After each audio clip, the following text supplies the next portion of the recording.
நம்மளை சுற்றி நடக்கிற பிரச்சனைகள், நம்மளை நோக்கி வரக்கூடிய பிரச்சனைகள் எதுவாக இருந்தாலும் நம்ம ஃபேஸ் பண்ணி தான் ஆகணும்.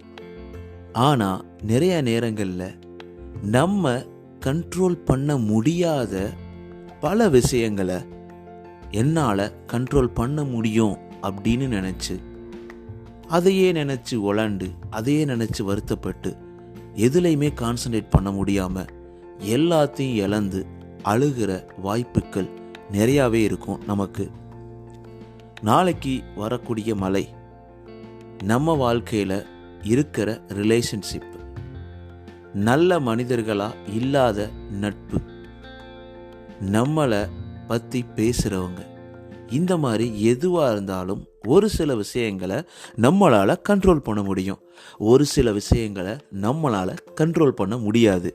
அப்போது எதெல்லாம் கண்ட்ரோல் பண்ண முடியுமோ அதை மட்டும்தான் நம்ம ஃபோக்கஸ் பண்ணணும், சால்வ் பண்ண ட்ரை பண்ணணும். ஆனால் நம்ம அதை பண்ணுறது கிடையாதே.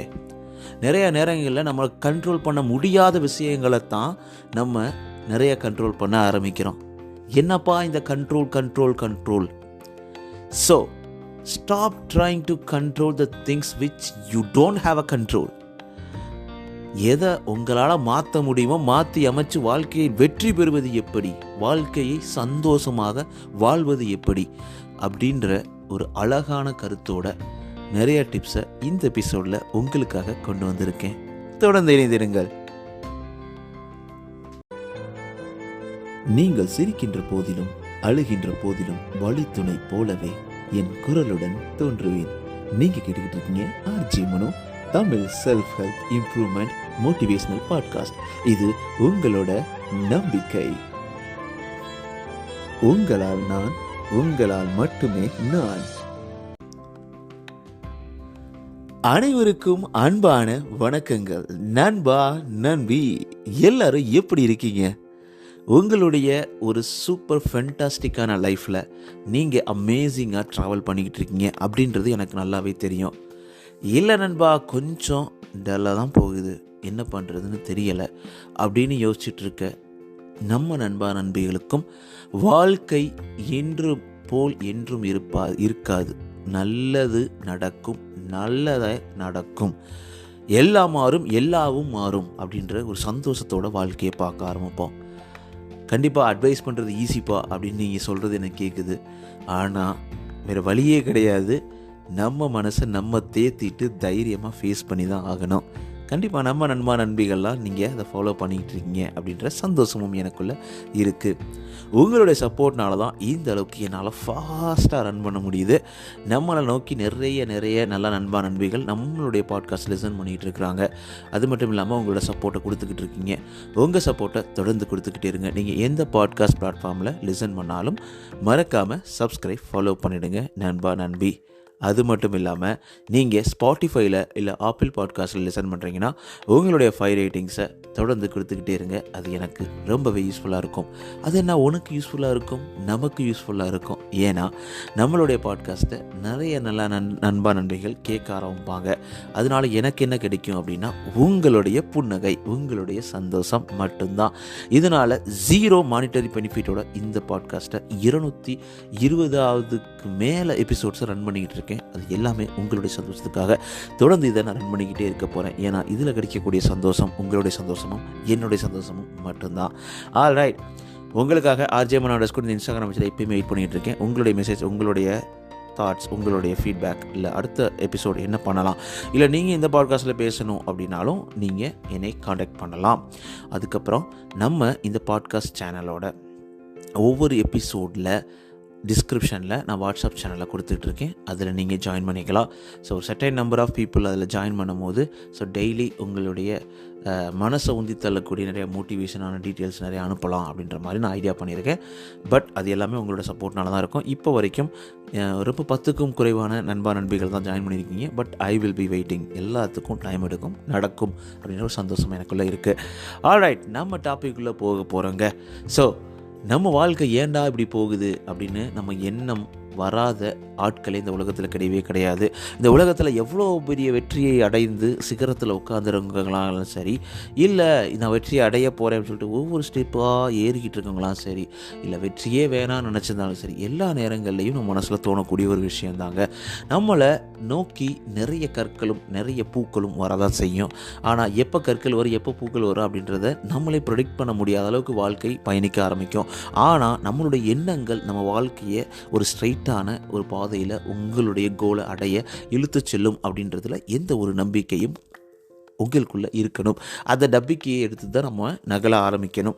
ஸோ ஆனால் நிறைய நேரங்களில் எனக்கு இதுவே நடக்க மாட்டுதேப்பா, ஸோ நான் நல்லா தான் படித்தேன் ஆனால் மார்க் எடுக்க முடியல, அங்கே திருத்தினவன் நல்லா திருத்தணும், நல்லா திருத்தி நல்லா மார்க் போகணும் அப்படின்னு சொல்லிட்டு எதிர்பார்க்குறது நம்ம கையில் கண்ட்ரோல் கிடையாது. இன்றைக்கி நம்மளுக்கு நம்ம வீட்டில் என்ன சமைக்க போகிறோம் அப்படின்றது நம்ம கண்ட்ரோலில் இருக்குது. ஆனால் அந்த சமையலுக்கு விளைவிக்கக்கூடிய காய்கறிகள் மார்க்கெட்டில் இருக்குமா, ஐயோ ஏன் மார்க்கெட்டில் இல்லை அப்படின்றது நம்ம கண்ட்ரோல் கிடையாது. ஏன் அப்படின்னா அது எல்லாமே ஒரு சப்ளை செயின், அது கரெக்டாக நடக்கணும், விவசாயம் நல்லபடியாக நடக்கணும், விவசாயிகள் அதெல்லாம் விற்கணும், அது மார்க்கெட்டுக்கு வரணும், மார்க்கெட்டில் எல்லாமே நல்லபடியாக நடக்கணும், இதெல்லாம் இருக்குது. ஸோ ஆனால் இதெல்லாம் சின்ன சின்ன விஷயம், ஒரு எக்ஸாம்பிள், ஒரு சப்பையான விஷயம் சொல்கிறேன்னு வச்சுக்கோங்களேன். ஆனால் நிறைய நேரங்கள் நம்ம என்ன யோசிப்போம்னா, நாளைக்கு இன்டர்வியூ போகிறோம், நம்ம ப்ரிப்பேர் பண்ணிட்டோம், ஆனால் நாளைக்கு நடக்காதோ அப்படின்னு சொல்லிட்டு நம்ம தேவையில்லாமல் யோசிக்க ஆரம்பிப்போம். அது நம்ம கையில் கண்ட்ரோல் கிடையாது. நம்ம நல்லபடியாக போய் அந்த இன்டர்வியூவில் பெர்ஃபார்ம் பண்ணால் கண்டிப்பாக நம்மளுக்கு ஜாப் கிடைக்க போகுது, அதில் எந்த ஒரு டவுட்டும் கிடையாது. ஆனால் அந்த மாதிரி எண்ணத்தில் தான் நம்ம மனசில் நம்ம விதைக்க ஆரம்பிக்கணும். ஸோ நிறைய நேரங்களில் நம்ம கண்ட்ரோல் பண்ண முடியாத விஷயங்கள் நிறையா ஃபேஸ் பண்ண வேண்டியது இருக்கும். ஸோ ஒரு எக்ஸாம்பிள், இப்போ நீங்கள் ஒரு ஃபாரின் போகிறீங்க அப்படின்னா வீசா அப்ளை பண்ணுறீங்க, பட் அது லாட்ரியில் கிடைக்குமா கிடைக்காதா அப்படின்ற மாதிரி தெரியாது. அப்போ ஐயோ கிடைச்சாகணும், ஐயா கடவுளே அப்படின்னு சொல்லிட்டு படுத்து உருண்டு இது ஏதோ பண்ணி அதை நினச்சே வளர்த்திக்கிட்டு இருக்கிறது ரொம்ப ரொம்ப தப்பு. அதே மாதிரி நமக்கு பிடிச்சவங்க திடீர்னு நம்மளை பிடிக்கலன்னு சொல்லிட்டு போயிருக்கலாம், பட் ஆனால் அவங்களுக்கு புரிய வைக்க நீங்கள் எவ்வளோ ட்ரை பண்ணியிருக்கலாம். அப்போயும் உங்களை விட்டு போகிறாங்கன்னா அப்போ உங்களால் அதை மாற்ற முடியாது. That is not in your control. So உங்களை பற்றி பின்னாடி பேசக்கூடிய மக்கள், உங்களை கஷ்டப்படுத்துகிற மக்கள், அவங்களால நீங்கள் கண்ட்ரோல் பண்ண முடியாது. பட் ஆனால் அவங்களது நீங்கள் தள்ளி இருக்கக்கூடிய விஷயம் அது உங்களால் கண்ட்ரோல் பண்ண முடியும்.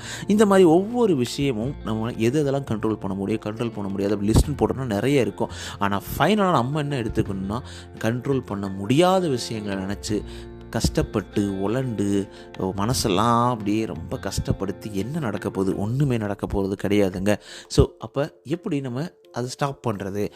நம்ம கையில் இருக்க விஷயங்களை ட்ரை பண்ணி, நம்மளால் முடிஞ்ச விஷயங்களை ட்ரை பண்ணி, நாளைக்கு இந்த விவசாயத்தை நல்லா பண்ணி நல்ல விளைச்சலை கொண்டு வரணும் அப்படின்றது நம்ம கையில் இருக்குது.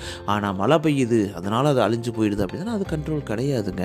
ஸோ அப்போ அது பிரச்சனை இருக்குது. அப்போ அதுக்கேற்ற மாதிரி நம்ம ரிஸ்க்கு அனலைசிஸ் நிறைய இருக்குது, அதை பண்ணணும். அதே மாதிரி தான் ஒவ்வொரு நேரத்துலையுமே வாழ்க்கையில் ஒவ்வொரு முடிவுகள்லையுமே கண்ட்ரோல் பண்ண முடிய விஷயங்கள், கண்ட்ரோல் பண்ண முடியாத விஷயங்கள் அப்படி இருக்கும். கண்ட்ரோல் பண்ண முடியாத விஷயங்களை நம்ம எப்போவுமே மனசு லெவலில் அதை நினச்சி நொந்து அதை கூடவே கூடாது அப்படின்றது தான் கருத்து. ஓகே, அப்போ என்ன பண்ணலாம் அப்படின்னு பார்த்தீங்கன்னா, இந்த நம்பர் 1, ஸோ எடுத்தவொடனே நம்ம மனசில் ஆக்செப்ட் பண்ணணும். ஓகே, இந்த விஷயம் நம்ம கையில் இல்லை அப்படின்றத ஆக்செப்ட் பண்ணணும். நிறைய நேரம் நம்ம அதை ஏற்றுக்கவே மாட்டோம். ஐயோ இல்லை அதெல்லாம் இல்லை, என் கையில் தான் இருக்குது, இது நடந்துடும் அப்படி இப்படின்னு சொல்லிட்டு நிறைய நம்ம யோசிப்போம். ஸோ ஒரு இடத்துல அந்த கம்பெனிஸ்லாம் சரியாக பண்ணலை, அவங்க பிஸ்னஸ் சரியாக போகலை, அப்போ நிறைய பேர் லே ஆஃப் பண்ணுறாங்க அப்படின்னா அந்த நேரத்தில் ஐயோ நம்மளை பண்ணிடக்கூடாது, இதுங்க பண்ணக்கூடாது அப்படின்னு சொல்லிட்டு நம்ம அவங்கள கண்ட்ரோல் பண்ண ட்ரை பண்ணுவோம். மேனேஜரை கேட்குறது, ஹெச்ஆர்ட்ட கேட்குறது, பேசுகிறது, அதெல்லாம் ஓகே, அதெல்லாம் அடுத்த விஷயம். பட் ஸ்டில் நம்ம கையில் என்ன கண்ட்ரோல் இருக்குது? அப்போ ஓகே, நம்ம இந்த கம்பெனியில் சேஃபாக இருக்குமா ஃபஸ்ட்டு பார்க்கணும். அப்படி இல்லைன்னா ஓகே, வெளியில் மார்க்கெட் இப்படி இருக்குது, நம்ம ஜாப் சர்ச் பண்ணால் எந்த அளவுக்கு பாசிபிலிட்டிஸ் இருக்குது அப்படின்றத நம்ம யோசிக்கிறது தானே கரெக்டு. அடுத்த ஸ்டேஜ் என்ன? நம்மளை விட்டு நம்மளுக்கு பிடிச்சவங்க, ரொம்ப அன்பானவங்க நம்மளை விட்டு விலகி போயிடுறாங்க. நீங்கள் எவ்வளோ நம்ம ட்ரை பண்ணுறோம், அவங்கள கன்வின்ஸ் பண்ண ட்ரை பண்ணுறோம், பட் இட்ஸ் நாட் ஹேப்பனிங் அப்படின்னா அதுக்கப்புறம் ஒரு ஸ்டேஜை தாண்டும் போது அவங்கள நினச்சிட்டே உருகிட்டு, அவங்க சோசியல் மீடியாவை பின்னாடி துரத்திக்கிட்டு அவங்கள நினச்சி மட்டுமே நம்ம வாழ்க்கையை ஊதி தள்ளி இல்லை குடிச்சு தள்ளி இந்த மாதிரி வாழ்க்கையை அழிக்கிறதுனாலையும் என்னங்க இருக்க போகுது? ஒரு பாசிட்டிவான மைண்ட்ஸோட பாசிட்டிவான லைஃப்பை நம்ம லீட் பண்ணுறதுக்கு இந்த மாதிரியான விஷயங்களை மைண்டில் போட்டு குழப்பவே கூடாதுங்க. ஸோ அப்போது அந்த நேரத்தில் என்ன பண்ணணும்? ஆக்செப்ட் பண்ணணும். ஓகே, இது இந்த ப்ராப்ளம் நம்மளால் கண்ட்ரோல் பண்ண முடியாது அப்படின்றத மனசு லெவலில் ஓகே எடுத்துக்கணும். அப்போ தான் நம்ம மைண்டு அதை அசப்போட அசை போடுறதுலேருந்து கொஞ்சம் ரெஸ்ட் எடுக்க ஆரம்பிக்கும். ஸோ 2வது விஷயம் என்னென்னு பார்த்தீங்கன்னா, ஸோ இப்போ அது வந்து நீங்கள் ஃபஸ்ட்டு அக்செப்ட் பண்ணிட்டீங்க இதை நம்ம கண்ட்ரோல் பண்ண முடியாது அப்படின்றத. ஸோ அப்போ சில நேரங்களில் நம்ம மைண்டு வந்து திருப்பி அந்த ஒரு வலைக்குள்ளே உள்ள ஆரம்பிக்கும். ஐயோ நமக்கு மட்டும் நடக்கலையே, நம்ம வீட்டில் மட்டும் இவ்வளோ கஷ்டமாக இருக்கே, நமக்கு மட்டும் இவ்வளோ பிரச்சனை இருக்கே, நமக்கு ஒரு கரெக்டான வாழ்க்கை அமையலையே அப்படின்ற மாதிரி ஒரு எண்ணங்கள் வரும்பொழுதெல்லாம் அதை டாமினேட் பண்ணுற மாதிரியான ஒரு பாசிட்டிவிட்டியை உங்கள் மனசில் நீங்கள் சொல்லிக்கிட்டே இருக்கணும். இல்லை என்னால் முடியும், அதை என்னால் கண்ட்ரோல் பண்ண முடியாது, பட் ஆனால் இருந்தாலும் ஸோ நான் கடவுள் கையில் கொடுத்துட்டேன். அப்படி கடவுள் கையில்ன்றதுனா கடவுளை நம்புறீங்களோ இல்லையோ, பட் ஆனால் ஒரு அடுத்த பவர் ஓகே இவங்ககிட்ட ஒப்படைச்சிருவோம் அப்படின்ற மாதிரி ஒப்படைச்சிட்டு கொஞ்சம் நேரம் நம்ம வாழ்க்கையை பார்ப்போம் அப்படின்ற மாதிரி ஏதோ ஒரு விஷயமா இருக்கலாம். அதை உங்கள் ஃப்ரெண்ட்டை சொல்லியிருக்கலாம், கடவுள்கிட்ட சொல்லலாம், இதனால சொல்லிவிட்டு ஓகே இது நம்ம கையில் இல்லை, இதுக்கு நம்ம ஒத்துக்கலாம் அப்படி சொல்லிவிட்டு இதுக்கப்புறம் நம்ம என்ன பண்ணுறது, இல்லை நம்ம கையில் இருக்கிறத வச்சு என்னென்னலாம் பண்ணலாம் அப்படின்ற மாதிரி. இப்போ நம்மக்கிட்ட வேலை போயிடுச்சு அப்படின்ற பட்சத்தில் அது போயிடுச்சு அவ்வளோதான். நம்ம கையில் என்ன இருக்குது, அடுத்து வேலை தேடணும். அப்படி இல்லைன்னா வேலை தேடுற வரைக்கும் நம்ம வந்து சேவிங்ஸ் இருந்துச்சுன்னா சேவிங்ஸை வந்து கரெக்டாக யூட்டிலைஸ் பண்ணணும் நம்ம ஃபேமிலியை காப்பாற்றுறதுக்கு. ஸோ முன்னாடி இருந்தே இதெல்லாம் நம்ம ப்ரெடிக்ட் பண்ணுறதுக்கு இன்னும் பெரிய ஞானி கிடையாது. பட் ஸ்டில் நம்ம எப்பயுமே சேவிங்ஸ் பண்ணுறது best. Prevention is better than க்யூர்னு சொல்லுவாங்களே, வருமுன் காப்பதே சிறந்தது. இந்த மாதிரி பல முறைகளை நம்ம மனசில் யோசிச்சு எதெல்லாம் நம்ம கையில் நம்மளால் கண்ட்ரோல் பண்ண முடியும், நம்மளால் அதை பெஸ்ட்டாக எடுத்து போக முடியுமோ அந்த விஷயத்தை நம்ம ஃபோக்கஸ் பண்ணணும். அதுதான் 2வது பாயிண்ட்டுங்க. ஸோ 3வது பாயிண்ட் என்னென்னு பார்த்தோம்னா, ஸோ நம்மளால் கண்ட்ரோல் பண்ணக்கூடியாத விஷயங்கள் நினச்சி ஓவர் திங்கிங் பண்ணக்கூடாது.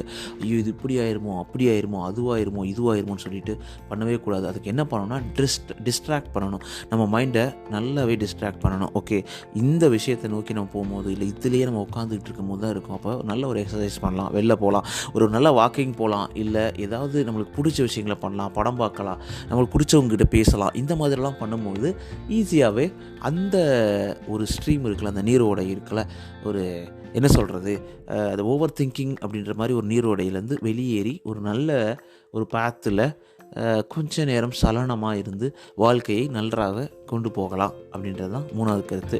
ஸோ 4வது என்ன அப்படின்னு பார்த்தோம்னா, 4th உங்களால் ஒரு லெவலுக்கு மேலே அந்த திங்கிங் ஸ்டாப்பே பண்ண முடியல, என்னெல்லாம் பார்த்தீங்க முடியல அப்படின்னா, கண்டிப்பாக நீங்கள் உங்களுடைய வெல்விஷராக நீங்கள் நினைக்கக்கூடிய யார்ட்டையாவது அவங்ககிட்ட போய் பேசலாம். இந்த மாதிரிலாம் இருக்குது, நான் இதை பண்ணிகிட்டு இருக்கேன், பட் ஆனால் இது கரெக்டாக தெரியலை, இது வந்து என்னை லைஃப் அஃபெக்ட் பண்ணுது, இது எவ்ரி டே வந்து இது வந்து ஒரு பெரிய பிரச்சனையாக இருக்குது அப்படின்ற மாதிரியான விஷயங்களை அவங்கக்கிட்ட சொல்லி நீங்கள் எடுத்துக்கொண்டு வரணுங்க. ஸோ 4வது பாயிண்ட் பார்த்தோம்னா என்ன பண்ணலான்னா, சொன்ன மாதிரி நல்ல வெல் விஷயத்தை பேசலாம். அடுத்த லாஸ்ட் பாயிண்ட், நமக்கு பிடிச்ச ஒரு விஷயத்தை பண்ணணும் அப்படின்னா, நம்மளுக்கு வந்து கண்ட்ரோல் இல்லாத விஷயத்துலேருந்து வெளியில் வந்து நமக்கு பிடிச்ச விஷயத்த பண்ணணும் அப்படின்னா, ஸோ நம்மளே செல்ஃப் மோட்டிவேட் பண்ணணும். நமக்கு தேவை என்னன்றதை புரிய வைக்கணும். ஒரு நோட் எடுங்க, அதில் எழுதுங்க, இதில் என்ன அட்வான்டேஜ் இருக்குது, என்ன டிஸ்அட்வான்டேஜ் இருக்குது, இதில் எதை நான் கண்ட்ரோல் பண்ணுவேன், எதை கண்ட்ரோல் பண்ண முடியாது அப்படின்றத எழுதுங்க. உங்கள் மைண்டுக்கு தெரிய வரைக்கும் எழுதுங்க.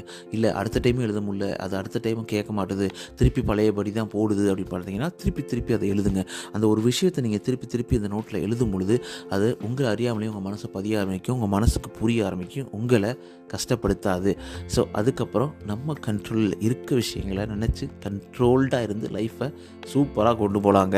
ஸோ ஓகே, இப்போ உங்கள் கையில் என்ன கண்ட்ரோல் இருக்குது அப்படின்னா, நம்ம உங்கள் கையில் பாட்காஸ்ட் கேட்டுக்கிட்டு இருக்கீங்க, நடந்துக்கிட்டு இருப்பீங்க, இல்லை வாக் பண்ணிகிட்டு இருப்பீங்க, காரில் போயிட்டுருப்பீங்க, என்ன பண்ணாலும் நம்ம பாட்காஸ்ட்டை மறக்காமல் சப்ஸ்கிரைப் ஃபாலோ பண்ணுங்கள். ஏன்னா இதே மாதிரி நிறைய கருத்துக்களை உங்களுக்கு நான் கொண்டு வந்து தொடர்ந்து கொடுத்துக்கிட்டே இருக்க போகிறேன். அது மட்டும் இல்லாமல் RJ__ இந்த இன்ஸ்டாகிராம் பேஜில் உங்களுக்காக வெயிட் பண்ணிகிட்டு இருக்கேன். உங்களுடைய தாட்ஸ், உங்களுடைய கமெண்ட்ஸ் எல்லாத்தையும் எனக்காக எழுதி அனுப்புங்க.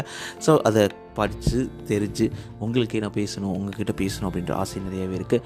நம்மளுடைய சேனலும் வந்து நம்ம கூட இருக்குது. நம்மளுடைய வாட்ஸ்அப் சேனலில் நீங்கள் ஜாயின் பண்ணிக்கலாம், அதுவும் நடக்கும். அது மட்டும் இல்லாமல் இன்னும் ஃப்யூச்சரில் உங்களுக்கு ஏதாவது இந்த எபிசோட் பண்ணலாம் அப்படின்ற மாதிரி தாட்ஸ் இருந்தாலும் RJ__ இந்த இன்ஸ்டாகிராம் பேஜுக்கு நீங்கள் எனக்கு மறக்காமல் எழுதி அனுப்புங்க. நண்பா நண்பி. ஆல்ரைட், உங்களுடைய வாழ்க்கையில் அனைத்தும் சிறப்பாக சந்தோஷமாக செம்மையாக அமைஞ்சுக்கிட்டே இருக்கும், அமையும் அப்படின்ற நம்பிக்கையோட தொடர்ந்து முன்னேறுங்கள், தொடர்ந்து சந்தோஷமாக இருங்க. ஸோ கண்ட்ரோல்டாக நம்ம லைஃப்பை சூப்பராக கம்ஃபர்டபுளாக லைஃப்பை வாழ்ந்துட்டு சந்தோஷமாக இருக்கலாம். So alright, take care. நண்பா நம்பி நீங்கள் கேட்டுக்கிட்டு இருக்கீங்க RJ Tamil self motivation improvement podcast. நான் உங்கள்கிட்ட பேசிகிட்டு இருக்கேன் மண்டோ. இது உங்களோட நம்பிக்கை. டேக் கேர் நண்பா நன்பி. Bye bye.